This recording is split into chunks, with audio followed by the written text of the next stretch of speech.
পাক জানিয়ে দিলেন, কুল ইয়া ইবাদিয়াল্লাযীনা আমানু তাকু রাব্বাকুম লিল্লাযীনা আহসানু ফিদ দুনিয়া হাসানাহ ওয়া আরদুল্লাহি ওয়াসিআহ ইন্নামা ইউওয়াফাস সাবিরুনা আজরাহুম বিগাইরি হিসাব। আল্লাহ পাক রব্বুল আলামিন মুমিনদেরকে জানিয়ে দিলেন, তাদেরকে একটি রাস্তা দেখিয়ে দিলেন। আল্লাহ পাক বলেন, বলুন হে ঈমানদারগণ, হে আমার বান্দারা, তোমরা আল্লাহকে ভয় করো। এই কথা বলতেছেন কে? কে বলতেছেন? আল্লাহ পাক বলতেছেন, আল্লাহকে, রবকে ভয় করো। আল্লাহ পাক তার পরবর্তী অংশের মধ্যে জানিয়ে দিলেন, এই পৃথিবীর জমিনে যারা কল্যাণকর কাজ করে, ভালো কাজগুলো যারা করে, তাদেরকে তো, যারা কল্যাণকর কাজ করে তাদের জন্যই রয়েছে কল্যাণ। আল্লাহ পাক পরের অংশের মধ্যে অসহায় সাহাবীদেরকে উদ্দেশ্য করে আল্লাহ পাক একটি রাস্তা দেখিয়ে দিলেন। আল্লাহ পাক জানিয়ে দিলেন, আল্লাহর দুনিয়া প্রশস্ত, আল্লাহর দুনিয়া অনেক বড়। তার মানে এই জায়গাতে যখন তোমাদের জীবন সংকীর্ণ অবস্থায় চলে এসেছে, তোমরা হিজরত করো। কি করো? আল্লাহ পাক জানিয়ে দিলেন, হিজরত করো।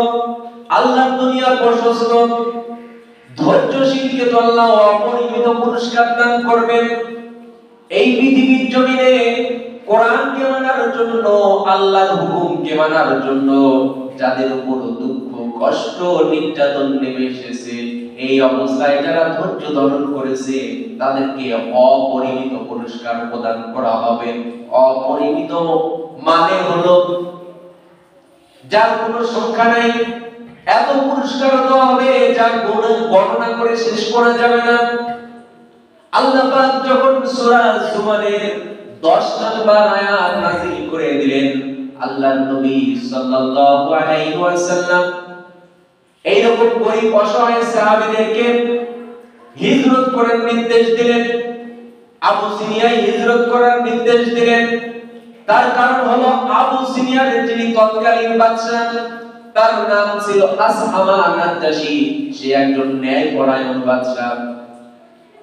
তার রাজ্যের মধ্যে মুসলমানদেরকে হিজরত করার অনুমতি দিলেন। রাতের আধারে সর্বপরে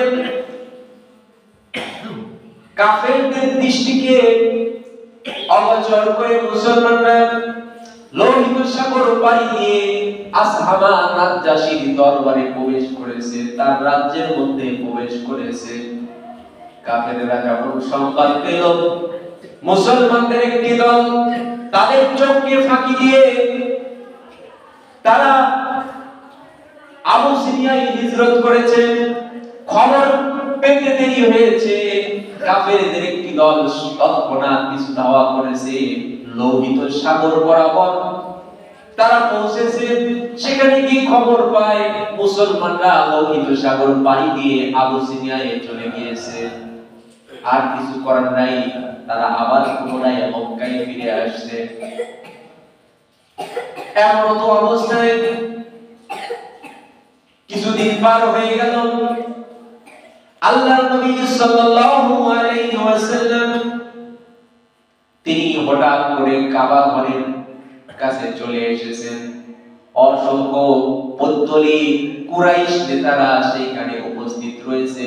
কুরাইশদের অনেকেই সেই কাবা ঘরের পাশে তারা রয়েছে। আল্লাহর নবী সাল্লাল্লাহু আলাইহি ওয়াসাল্লাম আকস্মিকভাবে হঠাৎ করে কাবা ঘরের মধ্যে প্রবেশ করলেন। আল্লাহর নবী হঠাৎ করে একটি সূরা তেলাওয়াত করা শুরু করে দিলেন। সূরাটির নাম হলো সূরাতুন নাজম। ওয়ান নাজমি ইযা হাওয়া মা দাল্লা সাহিবুকুম ওয়া মা গাওয়া ওয়া মা ইয়ানতিকু আনিল হাওয়া ইন হুয়া ইল্লা ওয়াহয়ুন ইউহা। হঠাৎ করে আল্লাহর নবী সুমধুর কণ্ঠে উচ্চ স্বরে তেলাওয়াত করতেছেন, কুরআনুল কারীম পাঠ করতে শুরু করে দিলেন। অসংখ্য কুরাইশ কাবার পাশে তারা পরিবেষ্টন করে আছে, কাবার পাশে তারা একত্রিত হয়ে আছে। আল্লাহর নবী হঠাৎ করে যখন কুরআনুল কারীম থেকে তেলাওয়াত করা শুরু করে দিলেন, এই পৌত্তলিকরা, এই কুরাইশরা এর পূর্বে কোনোদিন সরাসরি ভাবে কুরআনুল কারীম শুনে নাই। কোরআন সম্পর্কে শুনেছে, কোরআন কি জিনিস, কোরআন কেমন জিনিস, পাঠ করলে কেমন লাগে, শুনতে কেমন লাগে, তারা কখনো শুনে নাই। আল্লাহর নবীর নিজ জবান থেকে যখন তারা সূরা নাজম তেলাওয়াত শুনলেন, কোরআনের ভাষা লালিতে, কোরআনের সুন্দর ভাষায় তারা মুগ্ধ হয়ে গেল, বিমোহিত হয়ে গেল। এই সূরার শেষ অংশের মধ্যে আল্লাহর নবী সাল্লাল্লাহু আলাইহি ওয়াসাল্লাম আয়াত তেলাওয়াত করলেন, হাদা নাযীরুম মিনান নুযরিল উলা আজিফাতিল আসিফা আফামিন হাদাল হাদীথি তা'জাবুন ওয়া তাদহাকুনা ওয়া লা তাবকুন ওয়া আনতুম সামিদুন। পরের আয়াতটি হলো সিজদার আয়াত। জোরে বলেন কিসের আয়াত? সিজদার আয়াত। এমন একটি আয়াত কুরআনুল কারীমের মধ্যে 14টা সিজদার আয়াত আছে। জোরে বলেন কয়টি? 14টি সিজদার আয়াত আছে। যখনই কোনো মুমিন মুসলমানদের সামনে এই সিজদার আয়াত তেলাওয়াত করা হবে, তৎক্ষণাৎ তাকে একটি সিজদা করতে হবে, আর এই সিজদা দোয়া ওয়াজিব। বলবো এখন যদি সম্ভব নাও হয়, নামাজের পরে একটা সিজদা সবাইকে দিতে হবে। বলবো আর কি বলবো? ওয়া আনতুম সামিদুন ফাসজুদু লিল্লাহি ওয়া'বুদু। আল্লাহর জন্য সিজদা করো। এই মুহূর্তে আমাদের সকলের উপর সিজদা দেওয়া কি হয়ে গেছে? ওয়াজিব হয়ে গেছে। আল্লাহর নবী আয়াতটি যখন তেলাওয়াত করলেন, কাফেররা কোরআন শুনতে শুনতে মগ্ন হয়ে গেছে। দুনিয়ার কোনো ধ্যান ধারণা নাই, খেয়াল নাই কি শুনতেছি, কিছুই বুঝতে পারতেছে না। যেন কোরআনের সঙ্গে তারা পাগল হয়ে গেছে। আল্লাহর নবী যখন সিজদা তেলাওয়াত করলেন, আয়াত শেষ করা মাত্রই আল্লাহর নবী সিজদা দেওয়া কি হয়ে গেছে? ওয়াজিব হয়ে গেছে। তৎক্ষণাৎ তিনি সিজদায় চলে গেলেন। কাফেরেরা তারা যেন বিমোহিত হয়ে গেছে, পাগল হয়ে গেছে। কোরআন শুনতে শুনতে নিজের অজান্তেই কখন জানি একদল কাফেরেরা আল্লাহর নবীর সাথে সাথে তারাও সিজদায় চলে গেছে, তারা নিজেরাও জানে না। জোরে বলেন সুবহানাল্লাহ। কোরআনের মধ্যে আল্লাহর নবীর তেলাওয়াত শেষ। আল্লাহর নবী যখন সিজদা থেকে উঠলেন, কাফেরেরাও সংগীত ফিরে পেল, জ্ঞান ফিরে এসেছে। হায় সর্বনাশ, কি করলাম! এতদিন পর্যন্ত কাফেরদের মুখের কথা এবং বলি রূপে রূপান্তরিত হয়েছিল, সেই কথাটি আল্লাহ কোরআনুল কারীমের মধ্যে জানিয়ে দিয়েছেন। আল্লাহ পাক জানিয়ে দিলেন, ওয়াকাল্লাযীনা কাফারু লা তাসমাউ লিহাযাল কুরআনি ওয়ালগাউ ফী লাআল্লাকুম তাগলিবুন। আল্লাহু আকবার। আল্লাহ পাক রব্বুল আলামিন কোরআনুল কারীমের মধ্যে কাফেরদের মুখের কথাটি কোট করে দিলেন।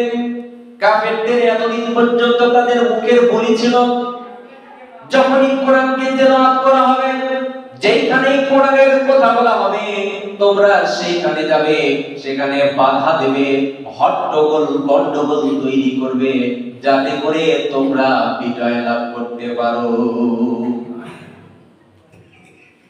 এটা ছিল কাফেরদের তাদের চিন্তা ভাবনা, তাদের মুখের বলি। কিন্তু কোরআন শুনে নিজের অজান্তেই সিজদায় চলে গেছে। হঠাৎ করে যখন জ্ঞান ফিরে আসছে তখন তারা বারবার করে অনুশোচনা করতেছে, হায় সর্বনাশ, কি করলাম? কুরাইশ নেতাদের কাছে এখন কি জবাব দেব? বাতাসের গতিতে কুরাইশ নেতাদের কাছে খবর পৌঁছে গেছে। কুরাইশ নেতারা বারবার করে তাদেরকে তিরস্কার করতেছে। এই সমস্ত কুরাইশরা যারা সিজদায় গিয়েছিল, এরা যখন নেতাদের কাছে যখন পৌঁছে গেল, নেতারা জিজ্ঞাসা করলো, কি ব্যাপার, কি শুনলাম? এবার তাদের তো একটা জবাব দিতে হবে, জবাব দিতে হবে না? এবার তারা জবাব দিচ্ছে।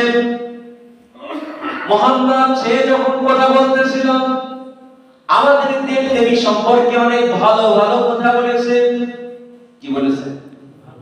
তারা সব উচ্চ মানের দেবী, তার কথায় আমরা সিজদা দিতে বাধ্য হয়েছি।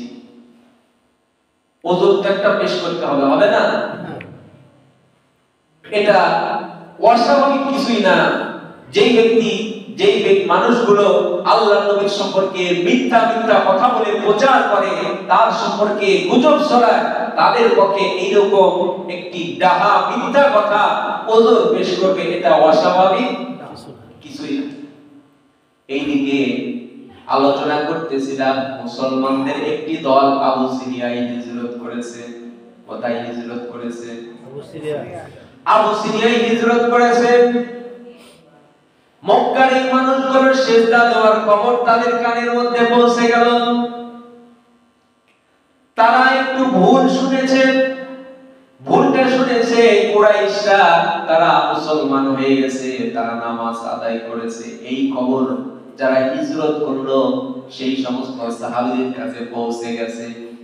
মক্কার কুরাইশরা কি হয়ে গেছে? কি হয়ে গেছে? মুসলমান হয়ে গেছে। এখন যারা হিজরত করেছিল কোন কোন সকলে মিলে আবার পুনরায় মক্কার দিকে যাত্রা শুরু করেছে। লোহিত সাগর পার হয়ে মক্কার কাছাকাছি চলে এসেছে। এমন সময় সঠিক খবরটি পেয়ে গেল আসলে তারা মুসলমান হয় নাই। কোন কোন হিজরতকারীরা পুনরায় আবার আবু সিরিয়ায় হিজরত করেছে। কেউ কেউ মক্কার কোন এক মানুষের আশ্রিত হিসেবে থেকে গিয়েছে। এরকম একটি পরিস্থিতিতে মুসলমানদের অবস্থা আরো করুণ হয়ে গেল। যারা ফিরে এসেছে এরা যেন আরো অনেক বেশি বিপদে পড়ে গেছে। এর আগে যখন তারা হিজরত করেছিল মক্কার মানুষ কেউ হিজরত সম্পর্কে কোনো চিন্তা ভাবনা করতে পারেনি, তারা হিজরত করেছে। এখন যখন তারা ফিরে এসেছে মক্কার মানুষ সকলেই সচেতন, পাহারা দিয়ে রেখেছে আর যেন হিজরত করতে না পারে। এইরকম অবস্থায় হিজরত করা সহজ না কঠিন? এইরকম অবস্থায় হিজরত করা খুবই কঠিন। মুসলমানরা বুদ্ধিমত্তার পরিচয় দিয়েছে। আল্লাহ পাক পুনরায় তাদের আবারও হিজরত করার পথটা সহজ করে দিয়েছেন। এইবার আগের বারে হিজরত করেছিল 16 জন। কতজন? 16 জন আবু সিরিয়ায় হিজরত করেছিল। এইবার দ্বিতীয়বার যখন আবার হিজরতের প্রয়োজন হয়েছে, এইবার হিজরত করেছে 82 থেকে 83 জন। তাদের মধ্যে 19 জন মহিলা, কোন কোন আলেমের মতে 18 জন মহিলা। পুনরায় যখন 82 থেকে 83 জন সাহাবী আবু সিরিয়ায় হিজরত করলেন, এতজন যখন আবু সিরিয়ায় হিজরত করেছে মক্কার কুরাইশ নেতাদের গা জ্বালা শুরু হয়ে গেছে। আর সহ্য হয় না, এত কঠোর নিরাপত্তা দিয়ে রাখলাম, তারপরেও তারা আবু সিরিয়ায় হিজরত করলো কি করে? দুইজনকে আবু সিরিয়ার বাদশার কাছে কিছু মূল্যবান উপঢৌকন সহকারে পাঠিয়ে দিলেন। একজন হলো ওমর ইবনে আস, আর দ্বিতীয়জন হলো আব্দুল্লাহ ইবনে রাবিয়া। দুইজনকে মূল্যবান উপঢৌকন, তার মানে হলো উপহার। উপঢৌকন মানে কি? উপহার সহকারে যখন আবু সিরিয়ায় বাদশা নাজ্জাশীর নিকট পাঠিয়ে দেওয়া হলো। দুইজনের মধ্যে একজন আমর ইবনুল আস, কঠিন বুদ্ধির মানুষ, জ্ঞানী মানুষ, তিনি কথা বলতে পারেন খুব লজিক দিয়ে, কথা বলার ধারণ ক্ষমতা সকলের এক নয়, অনেক গুছিয়ে কথা বলতে পারে। তিনাকে পাঠিয়ে দেওয়া হলো বাদশা নাজ্জাশীর কাছে, গিয়ে সে বলতেছে, জনাব, আমরা এসেছি আপনার কাছে মূল্যবান কিছু উপঢৌকন নিয়ে।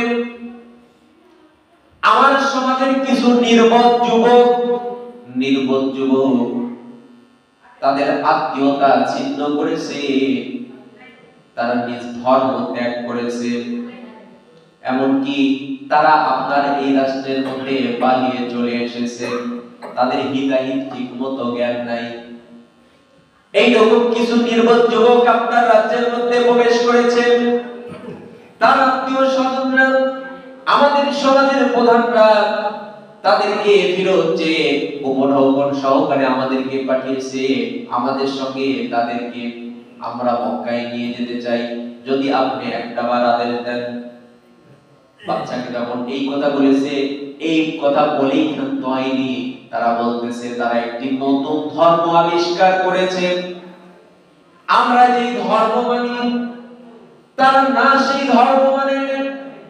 বাচ্চা নামদার, আপনি যেই ধর্ম মানে সেই ধর্মের অনুসারী তারা নয়, তারা একটি নতুন ধর্ম তৈরি করে সমাজের মধ্যে বিশৃঙ্খলা সৃষ্টি করে দিয়ে তারা আপনার রাজ্যের মধ্যে আশ্রয় নিয়েছে, তাদেরকে ফেরত চাই, তাদের পরিবাররাও ফিরে চায়।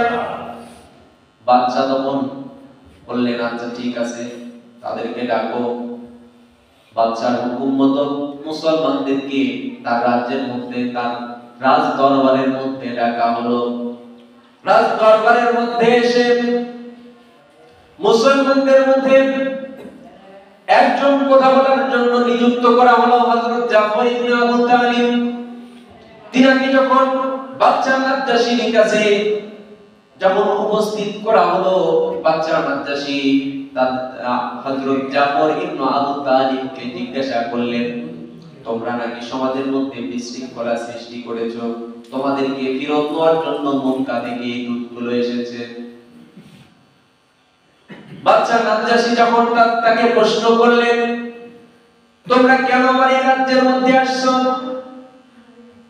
জাফর ইবনে আবু তালিব তৎক্ষণাৎ উত্তর দিয়ে দিলেন, বাচ্চা নামদার, আমরা ছিলাম সমাজের মধ্যে সবচাইতে নিকৃষ্টতম ব্যক্তি। আমরা মূর্তিগুলোর পূজা করতাম, আমরা দুর্বলদের উপর অত্যাচার করতাম, আত্মীয়তা ছিন্ন করতাম, এতিমদের মাল দৌলতকে আত্মসাৎ করতাম, আমরা মৃত পশুর গোশত ভক্ষণ করতাম। আমাদের মধ্য থেকে এমন একজনকে আমরা নবী হিসেবে পেয়েছি, যার বংশ মর্যাদা উচ্চ বংশ মর্যাদার মানুষ, সৎ চরিত্রবান মানুষ, আমানতদারী মানুষ, সত্যবাদী মানুষ। এই বিষয়ে আমরা পূর্বে অবগত ছিলাম। হঠাৎ করে আল্লাহ পাক তাকে নবুয়ত দান করেছে, তিনি আমাদেরকে এই মূর্খতার যুগ থেকে বের করে দিয়ে আমাদেরকে সভ্য জাতিতে পরিণত করে দিয়েছে।